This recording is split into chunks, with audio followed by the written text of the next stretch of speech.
کچھ عمارتیں خرید رہے ہیں, یا کہیں پر بڑے پیمانے پر پورے گاؤں خرید رہے ہیں. اور پورے گاؤں خریدنے کا مقصد یہ ہے کہ وہاں پر لا کے یہودیوں کو بہت بڑی تعداد میں بسایا جائے. قبرص میں بسائے جانے کا ایک فائدہ یہ ہے کہ وہ ترکیہ کے بالکل قریب ہے. ترکیہ جو ایک نیکسٹ ٹارگٹ ہو سکتا ہے ممکنہ طور پہ, جس کے بارے میں بار بار نتن یاہو کہہ رہا ہے کہ ترکیہ اب ہمارے لیے خطرہ ہے, اور اپنے وزراء کو یہ بھی کہہ رہا ہے کہ اپنے بیانات میں ترکیہ کا نام ضرور لیا کرو کہ وہ اب ہمارے لیے خطرہ ہے, تاکہ دنیا اب یہ لفظ سننا شروع کرے ایران کی طرح کہ ترکیہ بھی خطرہ ہے اور اب ہم ترکیہ سے نمٹنے کے لیے جائیں گے. گو کہ ترکیہ نے بہت ہی سخت الفاظ میں ان ساری باتوں کو, ان تمام دھمکیوں کو اڑا دیا ہے اور مسترد بھی کر دیا ہے, لیکن پھر بھی ایک خطرہ ہے جو منڈلا رہا ہے, کیونکہ یہ یہودیوں کے ذہن میں آ چکا ہے کہ ان کا اگلا ٹارگٹ اب ترکیہ ہے. اب ترکیہ پہ حملہ کرنے کے لیے اگر قبرص کی زمین کو استعمال کیا جاتا ہے اور ترکیہ قبرص پہ جواباً حملہ کرتا ہے, تو پھر ایک واویلا کیا جائے گا بالکل اسی طرح جس طرح مشرق وسطیٰ میں عرب ممالک کے اندر کیا گیا تھا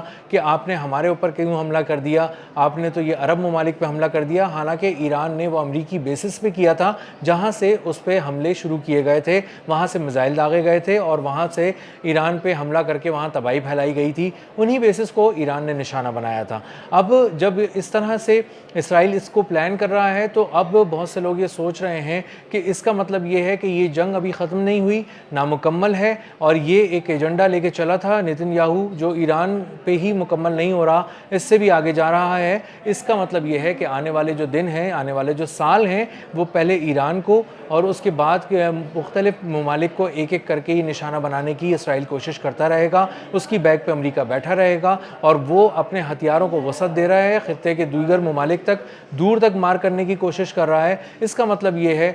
کہ وہ ایک جنگ چھیڑے رکھنا چاہتا ہے اس پورے خطے کے اندر, اور اس کے مفادات ایک گریٹر اسرائیل کے لیے ہیں جو آہستہ آہستہ اس کے ایجنڈے پر وہ کام کر رہا ہے اور بہت تیزی سے اس منصوبے کو آگے بڑھا رہا ہے.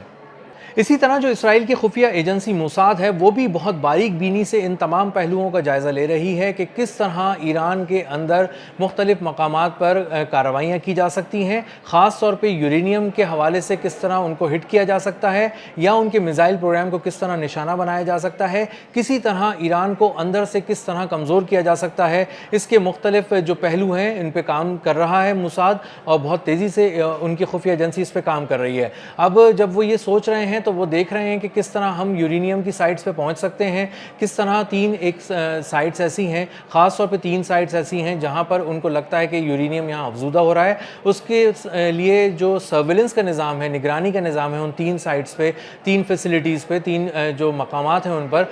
وہ بہت ہی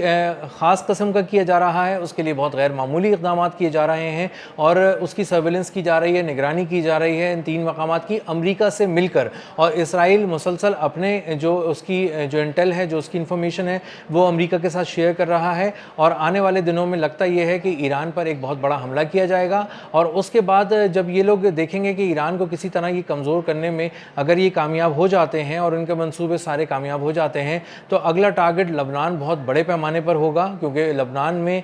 حزب اللہ بہت ہی زبردست قسم کی مزاحمت کر رہی ہے اور جو اسرائیل ہے وہ اس کو ختم کرنے کی درپے ہے. اس طرح حملے کر رہا ہے جس طرح سے اس نے غزہ میں کیے تھے, لوگوں کو بھی نشانہ بنا رہا ہے اور ان کے انفراسٹرکچر کو بھی اڑاتا جا رہا ہے, اور خاص طور پہ دہشت پھیلانے کے حوالے سے بہت ہی خاص قسم کے اقدامات کر رہا ہے. اب اگر یہ اس نے لبنان کے اندر یہ انگیج کر پاتا ہے حزب اللہ کو بہت ہی بڑے پیمانے پر, تو اس کا اگلا ٹارگٹ اس سے آگے ہو سکتا ہے. اور اسی کے لیے میں نے آپ کو بتایا کہ یہ اپنی ایئر فورس کو تیار کر رہا ہے تاکہ یہ سب سے پہلے فضاؤں سے آئے, اور جس بھی ملک کو یہ نشانہ بنانا چاہتا ہے اپنے مفادات کے لیے, اس کو پہلے فضائی قوت کے ذریعے کمزور کرے اپنی آزمانے کے بعد, اور اس کے بعد یہ کسی طرح سے گراؤنڈ پہ اپنی فورسز کو اتارے اور اس پہ وہاں پہ حملہ کرے. تو اسرائیل اس وقت اپنے F-35 طیاروں کو, ان کے فیول ٹینکس کو بڑا کر رہا ہے, اس میں ایندھن بھرنے کی صلاحیت بڑھا رہا ہے تاکہ وہ دور تک مار کر سکے, بہت سارے ممالک تک پہنچ سکے, مشرق وسطیٰ اور اس سے بھی آگے نکل سکے اور کچھ نئے اہداف طے کر سکے. دنیا آنے والے دنوں میں, آنے والے سالوں میں, آنے والے مہینوں میں اس جنگ کو جو ہم ایران جنگ کی صورت میں دیکھ رہے ہیں, امریکہ اور ایران جنگ کی صورت میں, اسرائیل جنگ کی صورت میں, اس کو کم ہونے کے بجائے بڑھتا ہوا دیکھے گی، اور کسی طرح سے کوئی ایک اشارہ ایسا نہیں مل رہا کہ معاملات سیز فائر کے بعد مستقل جنگ بندی کی طرف جا رہے ہیں، اور ایران کا محاذ گرم رہے گا۔ اس کے ساتھ ساتھ خطے کے دیگر محاذوں کو بھی اسرائیل اپنی شرارت سے گرم رکھے گا، اور ایک جنگ کی آگ ہے جو اس خطے میں ابھی کافی عرصے تک ممکنہ طور پر لگی رہے گی۔ اب تک کے لیے اتنا ہی، ملتے ہیں اگلے ولاگ میں کسی نئی خبر، نئے تجزیے اور نئے زاویے کے ساتھ۔ اللہ حافظ۔